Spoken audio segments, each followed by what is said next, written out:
আজ চলে গিয়েছিলাম মা গঙ্গার ঘাট বেনারসে ঘুরতে। তো হ্যালো বন্ধুরা, তোমরা সবাই কেমন আছো? আশা করি সবাই ভালো আছো। অনেক দিন পর একটা লং ভিডিও নিয়ে চলে এলাম।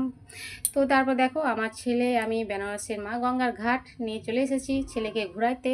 সঙ্গে আমার দিদি আছে, মেয়ে আছে, আমার স্বামীও আছে।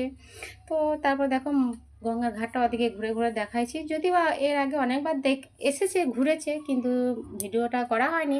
তো তাই ভাবলাম একটুখানি ভিডিও করি, তোমাদের সাথে শেয়ার করি, আর আমার একটা লং ভিডিও হয়ে যাবে। তারপরে তোমরা দেখছো কত কত কত সবাই বসে আছে এখানে, কিন্তু মা গঙ্গার আরতি দেখার জন্যই সব কিন্তু বসে আছে। আর আমি সেই ফাঁকে একটু একটু করে ভিডিও করে নিয়েছি। আর আমাকে কিন্তু খুব লজ্জা লাগছিলো ভিডিও করতে, যেহেতু আমি বাইরে ভিডিও করি না, তার জন্য একটু একটু তো লজ্জা লাগবেই, তাই না? আর সত্যি কথা বলতে আমাকে খুবই লজ্জা লাগে বাইরে ভিডিও করতে। আমি বাড়িতে ঠিক আছি গো, বাড়িতেই মানে ভিডিও করি একা, ওটাই আমাকে ভালো লাগে।